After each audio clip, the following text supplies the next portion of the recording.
The woman known to history as Catherine Howard was born a noblewoman sometime between 1518 and 1527. Her father was Edmund Howard, the third son of the Duke of Norfolk, and her mother was Jocasta Culpeper, also frequently referred to as Joyce in documents from the period.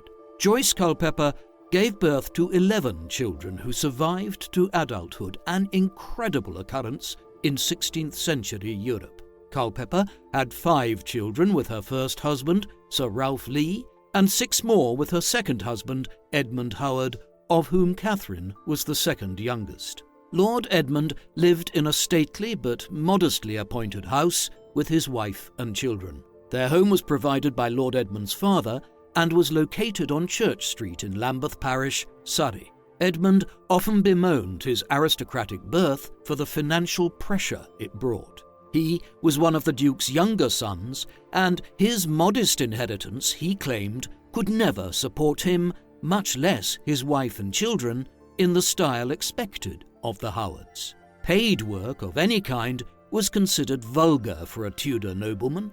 Lacking any other income, Edmund served as a local justice of the peace at Lambeth and was later made Comptroller of Calais.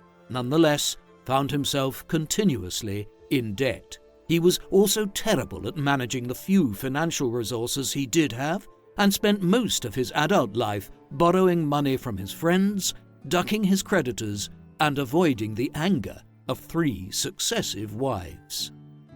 The date of Catherine Howard's birth is uncertain and highly debated, with some historians dating it as early as 1518 and others dating it as late as 1527. However, a date in the mid-range seems more likely in light of documentary evidence. The will of Joyce's former father-in-law, Sir John Lee, which was probated in 1524, mentions Catherine's older siblings, Henry, Charles, George, and Margaret, but not Catherine herself or her younger sister Isabel, presumably because they were either too young to be considered or because they were not yet born. However, the 1527 will of Catherine's maternal grandmother mentions both Catherine and Isabel. Therefore, a date of birth somewhere between 1522 and 1525 seems more plausible. If we accept this estimate, then Catherine was, at most, no more than 6 years old when her mother died in 1528. By the following year, Edmund Howard had embarked on the first of 2 subsequent marriages, and according to custom, some or perhaps all of his children by his previous wife were placed in the homes of Howard's relatives. This was not as harsh an action as it may appear today. The early modern English practice of putting out young children was frequently undertaken even if both parents were still living and readily able to care for them. Many children between the ages of 6 and 12 might be sent to a household outside of their immediate family to complete training or education or to begin service. This practice was considered necessary for working-class children because of the economic value of a child's labour to their families. But gentry and noble families put out their own children just as often. Some historians believe they did so to keep the children from being spoiled by their parents, who might indulge them rather than impose much-needed structure and discipline. Even King Henry's son, Prince Edward, was taken from his governess, his nurses, and his sisters at the age of 6 and given into the care of a governor and tutors to complete his education to be king. As a result of this widespread practice of putting out of children, Catherine Howard probably did not get the opportunity to develop very close relationships with all of her many siblings during childhood, although at least one of her brothers did initially accompany her to her new household. Catherine welcomed the opportunity to nurture her relationships with her siblings later on, however, when she became queen. Sometime between 1529 and 1531, when she was probably between 6 and 8 years old, Catherine was sent to live in the household of Edmund's widowed stepmother, Agnes Howard, the Dowager Duchess of Norfolk. Catherine spent roughly the next decade living either at Chesworth, the country estate of the Duchess at Horsham in Sussex or at Norfolk House in Lambeth. The Dowager Duchess was probably the most prominent noblewoman in England. Virtually no woman besides the Queen herself or Henry's daughters could claim precedence over her, so this was a very advantageous household for any child to be placed in, one in which they were certain to get an excellent education and to meet the right people. The Duchess did indeed have many wards. There could have been at any time as many as a dozen children of varying age and status living in her household, so Catherine would hardly have been lonely. She would have spent most of her time in what was known as the Maiden's Chamber, which was essentially a girls' dormitory, home to both wards and servants. At first glance, such arrangements might suggest that there was little or no difference in the treatment of more aristocratic children and those of humbler origins under the Duchess's care, but the reality was probably more nuanced. Catherine might have played, laughed, argued, fought, eaten her meals and shared her bed with any number of children from diverse socio-economic backgrounds. But at the same time, the Howard name, her rank and heritage likely gave her a decided superiority, one which makes it unlikely that any of her fellow wards could have prevented her from having her own way when she wanted it. Apparently, Catherine and her brother George were the only wards permitted to dine at table with the Duchess, and Catherine's status probably gave her the authority to control the activities and arrangements of the Maiden's Chamber to a certain extent. Nonetheless, the boarding school-style atmosphere probably did much to shape her personality. Few specific details are known about Catherine's childhood, but many historians believe that she experienced a rather lax and unstructured upbringing for a noble ward in an aristocratic household. Documentary evidence does suggest that the Dowager Duchess neglected her duties as a caregiver and supervisor, and that as a result, her wards often ran rather wild. To be fair to the Duchess, who was in her 70s and headed a household totaling 100 people, there was little she could do to police the actions of everyone residing under her roof. Catherine's contemporaries remarked on the notable lack of reserve and dignity in her behaviour, but many of the same critics were willing to concede that she also had a kind demeanour, which was immediately warm and engaging. Perhaps her life in the Duchess's household among children from many different backgrounds had made her less pretentious. Unlike many Tudor aristocrats, Catherine Howard less often displayed the self-important haughtiness for which the nobility were renowned. Still, her flightiness and lack of reserve would hardly have endeared her to those who expected a noble lady, or, more importantly, a queen, to act as one. And, unfortunately, the lack of supervision and discipline in Agnes Howard's household was to have catastrophic and tragic consequences for Catherine later on. Catherine received an education similar to that of other noble women of the Tudor era. Conduct and etiquette would have been her first and most important lessons. As a Howard, who would undoubtedly have to appear at court one day, Catherine would have learned how to properly walk, stand, sit and curtsy, as well as how to address individuals according to their rank. She would have learned the rules of table etiquette, and how to make polite conversation, but also likely the virtues of silence and obedience in women. Catherine probably received her most extensive training in dance and was described by many contemporaries as a fine and graceful dancer. She received music lessons in the Duchess's household, reportedly learning to play the virginal, a small version of the harpsichord piano, as well as the lute. However, it seems that she did not maintain her interest in music for very long. Between the ages of 10 and 12, Catherine learned how to read and write. She seems to have not received any academic training beyond basic literacy, but this was not unusual for the 16th century. In fact, the Tudor princesses were some of the first early modern English women to be as carefully and as well educated as their male counterparts, learning history, philosophy, geography, and multiple languages as part of their education. When Catherine Howard was between 12 and 14 years old, she began taking music lessons from a teacher named Henry Mannox, a man at least 10 years her senior, who soon began to make romantic and sexual overtures towards his adolescent pupil. Scholars are divided on the nature of their relationship, with some characterizing it as sexual abuse. Many modern observers would readily agree, considering Catherine's extreme youth at the time of this relationship. But Catherine was also at the threshold of sexual awakening, and in the Tudor era, Catherine was fairly close to the age of eligibility for marriage and may have responded willingly to Mannox's advances. It is widely agreed that Catherine and Mannox had a relationship which lasted several months, but their relationship did not cross the physical boundary. Later, Catherine was most likely glad it had not. According to a housemaid in service to the Duchess named Mary Lascelles, Mannox had admitted that while he had no honourable intentions towards Catherine, he nonetheless boasted that he would have her maidenhead. Reportedly furious when she learned this, Catherine broke off her relationship with Mannox, who soon resigned his position as her music teacher. Our understanding of history is often less heavily influenced by the events themselves than by the scholars who interpret and write about them.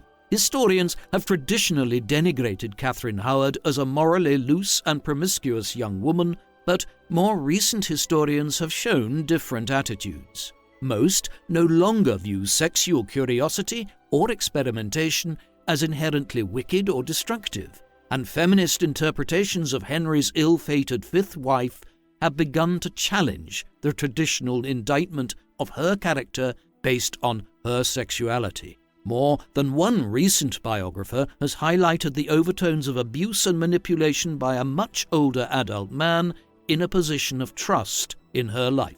No more than a year after her break with Mannox, another young man named Francis Dereham came to join the household in service to the Dowager Duchess.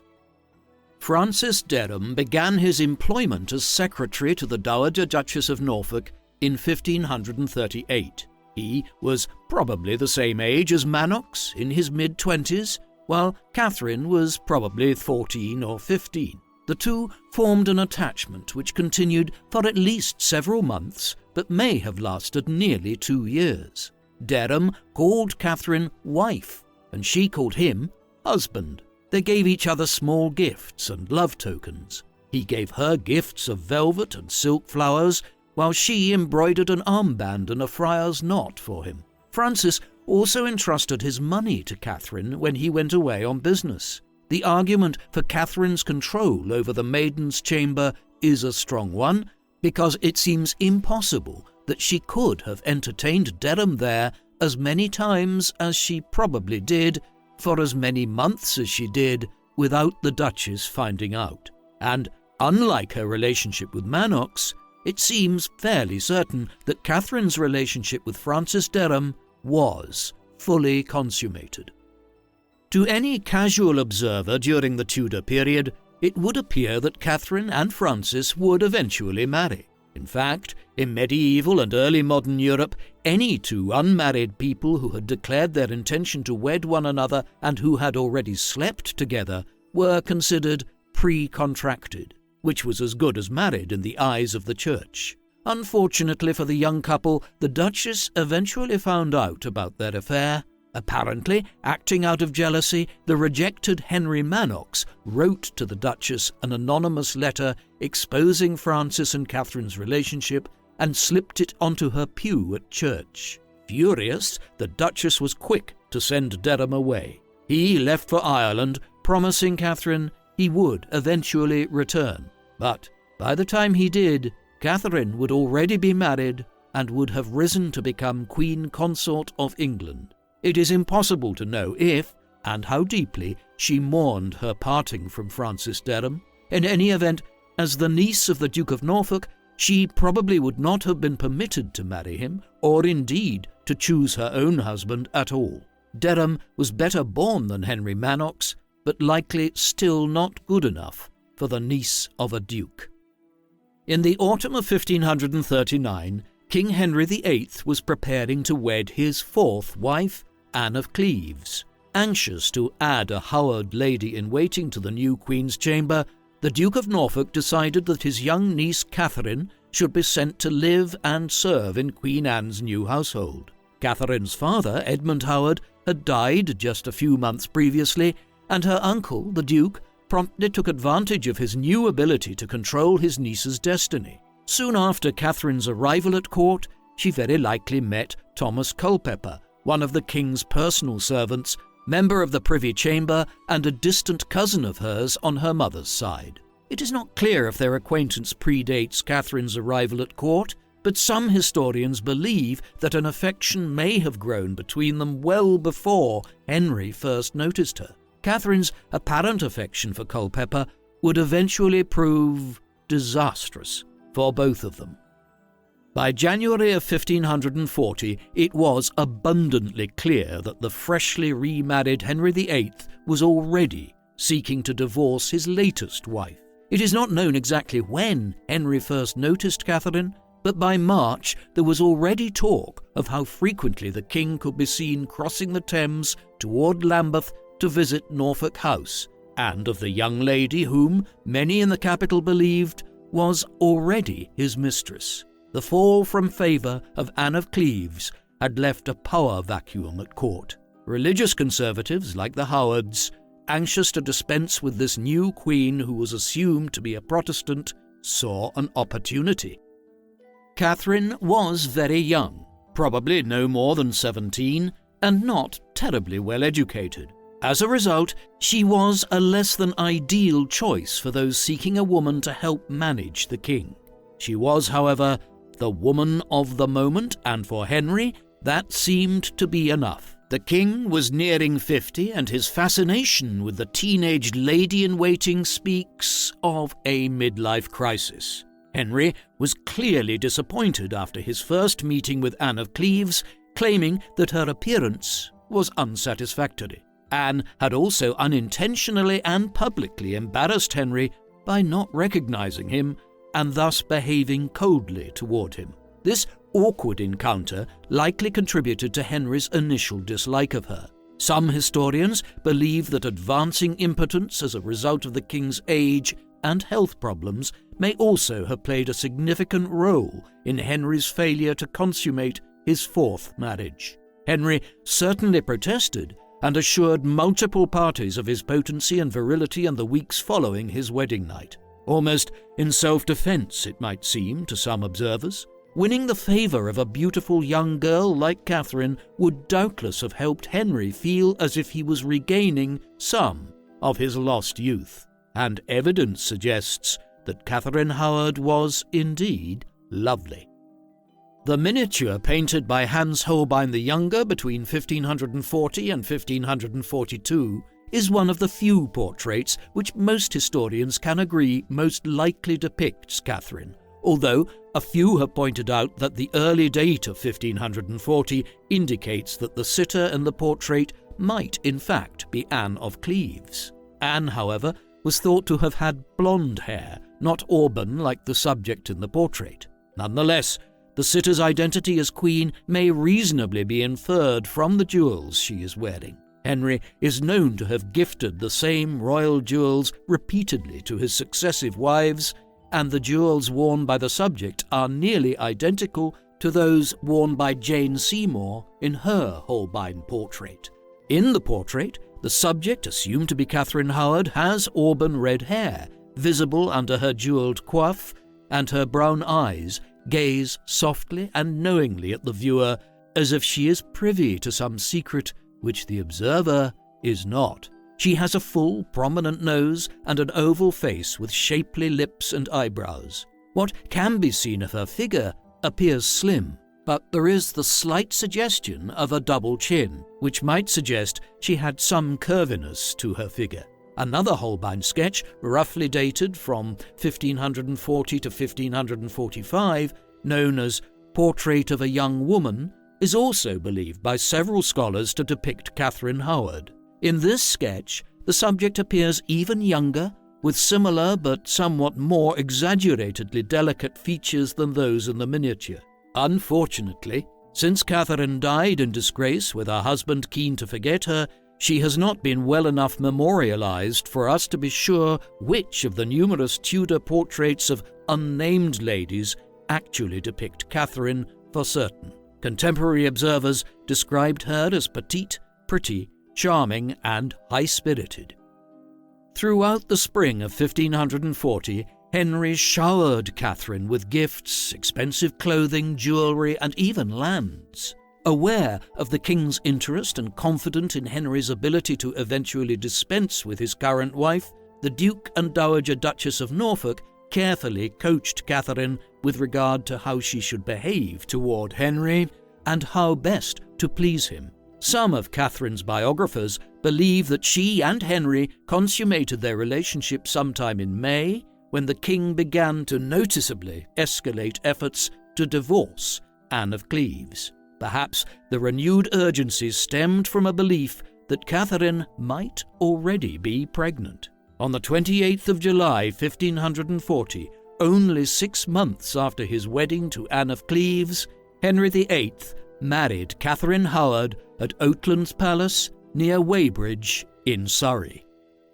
Henry's new queen consort settled into her new role fairly well to begin with. She adopted a badge featuring a crowned rose and the motto «Non autre volonté que la sienne», or «No other will than his», a sentiment which could not have failed to please Henry, and the king was clearly besotted with his young bride. His courtiers and ambassadors remarked pointedly on Henry's constant and openly affectionate behaviour towards Catherine. Even in public, he could not keep his hands off her and continued to spoil her regularly with lavish gifts and honours. Henry took his bride on a 6-month progress throughout the south of England, going from one royal palace to another, hunting, feasting, being entertained, and of course, doing what the newly married often do. Because of Henry's advancing age and declining health, and because he had no more children after the death of Jane Seymour, some historians have speculated that he was unable to consummate any of his last 3 marriages, and that perhaps his last 2 spouses, Catherine Parr in particular, were Henry's nurses rather than his wives. Other historians disagree strongly, however, pointing out that sex between 16th-century married couples was heartily encouraged and was considered normal and healthy for couples at any age. Moreover, men of mature years regularly married girls as young as Catherine Howard during the Tudor period, and many of these unions produced children. There is evidence to suggest that Henry anticipated on several occasions throughout his marriage to Catherine that she might be pregnant. The king seemed to have developed a policy beginning with his 3rd marriage not to consider having a coronation for a queen until she had produced an heir. But shortly before their 1541 progress to the north of England, tentative preparations seem to have been underway for a potential queen's coronation at York, one which never materialized, since Catherine was not found to be pregnant after all. Some scholars speculate that she may have had a short pregnancy which ended in a miscarriage in the spring of 1541. Simply being the darling of her husband's eye might not seem like much of an achievement to most observers, but then Henry was by no means easy to please, as the trail of dead wives, friends, courtiers, and clergy in his past could have testified. Catherine, therefore, deserves significant credit for carefully, intelligently, and tactfully navigating her new position as queen. Henry's constant fawning over her was, no doubt, encouraged by Catherine's efforts to lovingly conform herself to his will. The king had a pattern of responding with anger and even threats when his wives attempted to exercise political power, unless he himself deputized them to do so, as in the case of Catherine of Aragon's regency during Henry's campaign in France. Anne Boleyn had stoked resentment in Henry for her habit of being outspoken on political and religious matters. Even Jane Seymour, mother of the king's beloved son, was met with threats from Henry when she attempted to influence his policies toward those involved in the 1537 Pilgrimage of Grace. In contrast to most of her predecessors, as well as her successor as Queen, Catherine Howard almost never interfered in policy of any sort or challenged what Henry viewed as his kingly prerogative. On the rare occasions she did attempt to exert influence over state matters, she did so in ways that were socially acceptable for women in Tudor England. Like other queens, Catherine sought promotions and honours for her family and household members, but she also interceded with Henry for imprisoned and condemned nobles. She begged Henry's permission to send warm clothing and comforts to the Countess of Salisbury, Lady Margaret Pole, whom Henry had imprisoned in the Tower largely because her son, Cardinal Reginald Pole, was carrying on a campaign abroad against Henry's religious reforms. In fact, Catherine's largest single household expenditure during her time as Queen was what she spent on Margaret Pole's comfort. Catherine also interceded on behalf of Sir John Wallop, Sir Thomas Wyatt, and Wyatt's secretary John Mason, who were imprisoned simply for their social proximity to the lately disgraced and executed Thomas Cromwell. Henry, softened by his wife's compassion, relented and granted pardons and release to all three men. Not only did Catherine play her royal role well by keeping Henry happy, but she also set out to be her most warm and charming self with those close to him, including his ex-wife, Anne of Cleves. Now recognized as the king's beloved sister, Anne had begun to be regularly received at court. This was a somewhat bizarre and unique social arrangement for the Tudor age, and most observers would probably understand if Catherine had behaved coldly toward Anne. But rather than keeping her at arm's length, the new queen treated Henry's ex-wife with effusive goodwill. Catherine famously and gaily celebrated the new year of 1541 by drinking and dancing with Anne of Cleves and other members of the court long after Henry had retired from the festivities. She also presented Anne with one of the puppies Henry had given her as a New Year's gift. Catherine was keen to cultivate warm relationships with Henry's children as well. Elizabeth and Edward were still very young, just 7 and 4 years old respectively, and if they could not have a mother's care, they were at least eager for a kind stepmother, which Catherine proved herself perfectly willing to be. The Lady Mary, however, proved a much tougher nut to crack. To begin with, the Queen's new stepdaughter was quite a few years older than her, highly educated, deeply pious, and rather serious. Catherine no doubt struck Mary as a silly and pleasure-loving juvenile, which perhaps, to a certain extent, she was.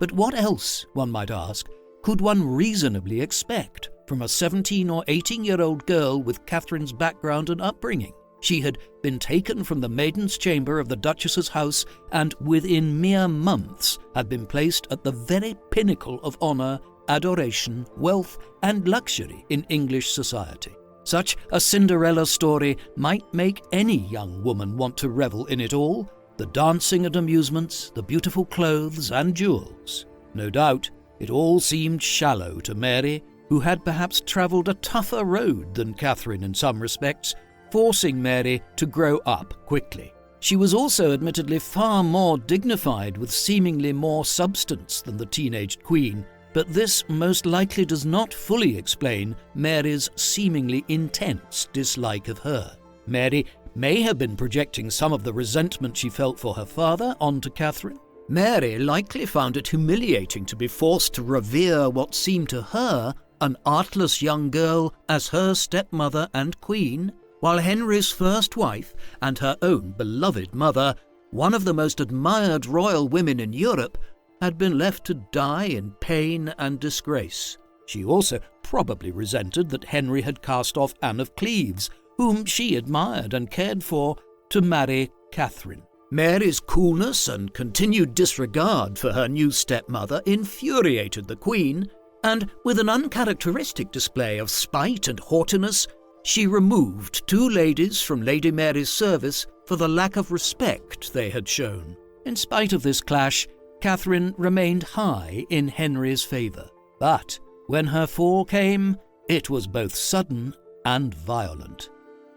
Historians have traditionally cited Catherine Howard's greatest missteps as queen as mainly sexual. However, there is no truly firm evidence that Catherine was ever actually unfaithful to Henry during their marriage. One is tempted to see her greatest missteps as those she made with Mannox and Dereham before she ever came to serve at court, for it was rumours of these premarital relationships that first led Henry to order an investigation into Catherine's past. Yet, if these were indeed her only crimes, they turn Catherine Howard's life and her marriage to Henry VIII into the very definition of a tragedy, to be destined for a terrible and ignominious end from the very outset. Until the spring of 1541, Henry's health had actually begun to show promising improvement following his marriage. The years of 1539 and 1540 had seen him gain a great deal of weight all at once, largely due to enforced physical inactivity on account of his constantly ulcerated leg. But he improved markedly during the second half of 1540, enough to become something of his own active self again during his extended honeymoon with Catherine. In December, he even began a doctor-supervised regime to reduce his weight. But in April of 1541, the wound on the king's leg began to pain him once again, keeping him confined to his chambers for weeks at a time. Henry continually sent messages and gifts to Catherine, but refused to see her throughout his illness. Presumably, he was anxious that his beautiful young wife might see him as an ailing and helpless old man. It may have been the boredom of life without Henry, or the worry that he might be tiring of her, that led Catherine into dangerous territory while seeking comfort and distraction.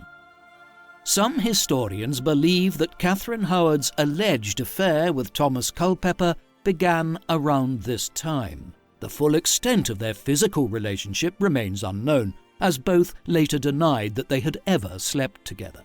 But they did secretly send gifts and letters to one another, and at least one witness revealed under varying circumstances of interrogation that Catherine and Culpeper had met secretly and in private on multiple occasions. Jane Boleyn, the widowed Lady Rochford, who was one of Catherine's principal ladies-in-waiting, revealed during questioning that she had many times served as a messenger between the Queen and Culpeper, and that she had even stood guard outside the door on multiple occasions during their secret meetings. One of the most telling pieces of evidence of Catherine's feelings for Culpeper is the letter that she wrote to him in her own hand, perhaps during the early summer of 1541. This letter was found in Thomas Culpeper's room in November or December of 1541, and while it does not confirm any infidelity on the Queen's part, it is highly suggestive of her romantic feelings for him.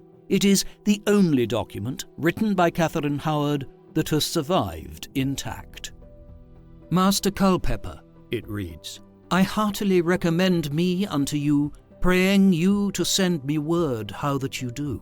It was showed me that you were sick, the which thing troubled me very much. I never longed so much for a thing as I do, to see you and to speak with you, the which I trust shall be shortly now. It makes my heart die to think what fortune I have that I cannot be always in your company. My trust is always in you, praying that you will come when my Lady Rochford is here, for then I shall be best at leisure to be at your commandment. I would that you were with me now, that you might see what pain I take in writing to you. Yours, as long as life endures, Catherine.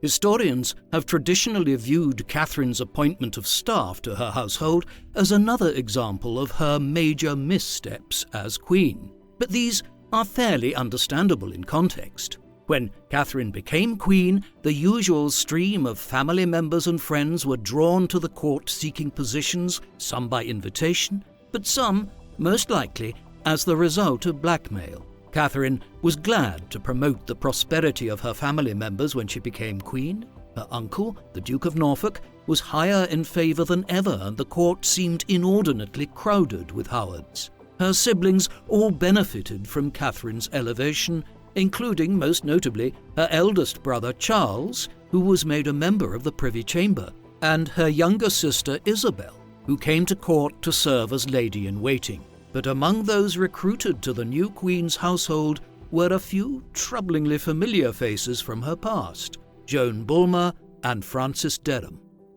Joan had once served the Dowager Duchess and had lived at Norfolk House with Catherine for several years. Joan wrote to Catherine soon after her impending marriage to the king was made public, and while the letter seems respectful enough, some scholars have suggested that a few lines might imply a vague threat. Joan said that she chose to apply to Catherine because of the perfect honesty that Joan had always found in her, and which, Joan had heard from others, still remained. In 16th century English, the words honesty and chastity were often used interchangeably, and it is possible that Joan was reminding Catherine of just how much she knew about her past. "I trust," Joan wrote, "that the Queen will not forget her secretary." Catherine promptly installed Mistress Bulmer in her household as a lady-in-waiting. In a seemingly more risky move, considering their previous relationship, Catherine also gave a position to Francis Dereham. He applied to Catherine using a letter of recommendation from the Dowager Duchess of Norfolk, which is extremely interesting. Agnes Howard had known about Catherine's premarital relationship with Dereham and had been furious and disapproving enough to separate them and banish him to Ireland. Why would the Duchess then take the enormous risk of recommending him for the Queen's service when it might not only endanger Catherine's reputation, but her own as well? This leads one to suppose that Dereham might have blackmailed both the Duchess and Catherine in order to secure a position for himself. Whatever the case, Catherine obliged and gave Dereham a position as gentleman usher. Strangely, on the same day that Henry ordered a mass of thanksgiving to be said in every church for his beloved Queen, the Archbishop of Canterbury, Thomas Cranmer, delivered to Henry a letter detailing accusations against Catherine for premarital sexual impropriety. The informant was John Lascelles, a former client of Thomas Cromwell and an ardent reformer, anxious to see the religiously conservative Howards removed from power. John informed Cranmer that he had received troubling intelligence about Catherine from his sister Mary Lascelles, who had served as a housemaid for the Dowager Duchess of Norfolk during Catherine's residence there. John had reportedly encouraged his sister to apply to the Queen for a place in her household on the strength of their previous acquaintance, and Mary had apparently declined, claiming disapprovingly that prior to her marriage, Catherine had been, quote, a light young woman, both in living and in conditions. Mary then revealed the Queen's previous relationships to John. Henry was utterly shocked. He ordered an investigation to be conducted into the rumours, but initially seemed to doubt that any corroborating evidence or testimony might be found. Still, he ordered his Queen confined to her chambers without explanation until the allegations were dismissed. Sadly, they never were, and as the investigation progressed, Catherine's freedoms and honours were increasingly curtailed. During his interrogation, Henry Mannox readily admitted to his previous relationship with Catherine, but affirmed that they had not slept together. Luckily for him, he was the only man accused of intimate former acquaintance with the Queen who was eventually released without charge. Francis Dereham, however, was not so lucky. Francis admitted to his formerly romantic and sexual relationship with Catherine and insisted that they had been pre-contracted, but he vehemently denied that they had renewed their affair following his arrival at court. Under torture, Dereham confessed that he had not attempted to pursue Catherine again because she had already embarked on a relationship with Thomas Culpeper. Thomas was then promptly arrested for questioning as well. Culpeper also denied having slept with Catherine, but later admitted that he had intended to do so and that she had intended the same. When Thomas Cranmer came to question Catherine herself, "She was in such a pitiable state," he wrote, "such as I never saw in any creature. She alternated sharply between terror of what might happen to her and remorse for concealing her sexual experiences before her marriage to the king. She confirmed the testimony of Henry Mannox and, to a certain extent, that of Francis Dereham as well. However, she denied that there had been any pre-contract between them or expectation of marriage. Many historians have wondered at this, for the existence of a pre-contract prior to her marriage to the king might have been grounds for an annulment. If her marriage to Henry had been declared invalid, then there would have been no grounds for adultery charges. In the case of a queen, adultery was considered treason, since it placed in doubt the legitimacy of potential heirs to the throne. Catherine did not seem to understand that admitting to a pre-contract could have saved her life. In a later interrogation session, Catherine reportedly changed her testimony, alleging that Dereham had raped her, for reasons that are still unclear. Perhaps she believed that by denying any willing participation, as well as the pre-contract, this might prevent the imposition of a death sentence. Despite the fact that 2 of her relationships predated her marriage, and both she and Culpeper denied the accusations of adultery, she was, nonetheless, condemned to death by Act of Attainder in February 1542. The evidence of Catherine's guilt was only circumstantial, such as the letters and gifts exchanged between her and Culpeper.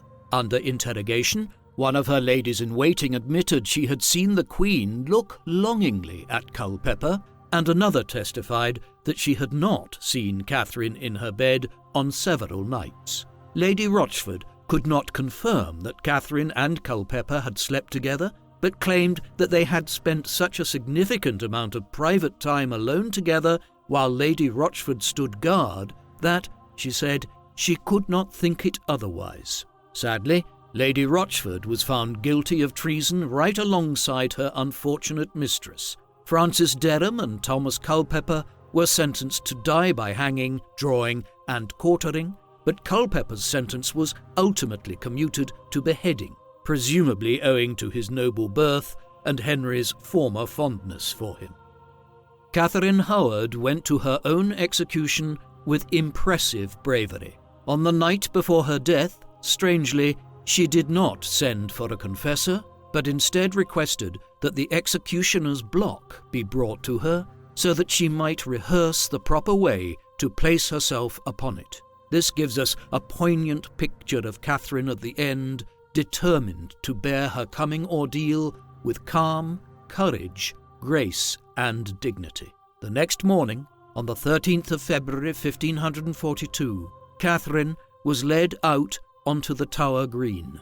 She faltered for a moment as she approached the block and had to be assisted to mount the scaffold. But when she faced the assembled crowd, she spoke clearly and steadily. Some sources claim that Catherine said she wished she had died the wife of Culpeper, but most historians have dismissed this claim as apocryphal. Catherine's last words were actually much more conventional. She asserted that she deserved death for her crimes against the king, exhorted the crowd to pray for him and obey him, begged that her disgrace not rebound unfairly on the members of her family who were innocent and ignorant of her wrongdoing, and affirmed her faith in God. This kind of final speech was highly typical of those condemned to execution and showed that Catherine was anxious to protect those she knew she would leave behind, for the last words of the condemned persons were reported to the king. Poor Lady Rochford, who had suffered what seemed to be a psychotic break during her incarceration, promptly followed her mistress to the executioner's block. Henry had actually pushed a bill through Parliament to allow insane persons to be executed for treason just for the occasion. Much of the historiography on Catherine Howard has been called misogynistic in more recent works. Traditionally, she has been depicted as a silly, empty-headed, pleasure-loving and wanton temptress, a teenaged femme fatale. Earlier biographers, even 20th century scholars, have used words like whore and good time girl in academic print and discourse to describe her. More than any other facet of her life, Catherine Howard's sexuality has been the central focus of most historians who have written about her. This is somewhat understandable, since it was the central focus of her downfall, and historical documents which tell us anything about her personal experience or personality are relatively rare. Recent scholarship has argued that this trend of focusing only on Catherine's sexuality has had the effect of obscuring almost everything else about her, and that her condemnation was an absurdly hypocritical expression of double standards. Looking past her supposed sins is necessary to see something more closely approximating the whole person. A girl who was impressionable, susceptible to flattery and adoration, who seems to have deeply revered and cared for Henry, but may have fallen away from him due to a lack of confidence in his love for her. A girl who was compassionate to those who were suffering, who loved animals, especially dogs, and who was happy to help family members to become more prosperous. A girl who had perhaps made mistakes, but who, some historians argue, was repeatedly exploited by much older men. Whatever one's perspective, Catherine Howard met her end with a sense of personal responsibility and with a bravery that one cannot help but respect, especially in a girl of no older than 19. She was buried in an unmarked grave in the chapel of St. Peter ad Vincula, close to the final resting places of George and Anne Boleyn, her first cousins and fellow martyrs to King Henry's ego, rage, and ambition. Henry was reportedly devastated by Catherine's supposed betrayal. He had firmly believed her to have been chaste before their marriage, which for him was problematic enough, but the fact that she had taken Francis Dereham into her queenly household and spent time alone with Thomas Culpeper, as well as writing to him and sending him gifts, was evidence enough for Henry of her unfaithfulness, however circumstantial. Perhaps the most humiliating thing for Henry was not just the appearance of being cuckolded, but what it implied. If his beautiful teenaged wife, whom he doted upon, had seen the need to look elsewhere for sexual fulfillment, it impugned Henry's manhood by suggesting he was too old and impotent to satisfy her. This inference may well have contributed significantly to his decision to execute her rather than divorce her or annul the marriage. The suggestion of Henry's impotence had pierced his pride and ego, the most dangerous of wounds. This episode may have also facilitated the growth of Henry's attraction to Catherine Parr, who was more mature at 31, capable of more educated and intelligent discourse, and who promised a warm companionship with someone closer to his own age. In some ways, Henry's relationship with Catherine Parr calls to mind his first marriage to Catherine of Aragon, for the king apparently found much to admire in his sixth wife that he had also admired in his first. What do you think of Catherine Howard? Please let us know in the comments section, and in the meantime, thank you very much for watching.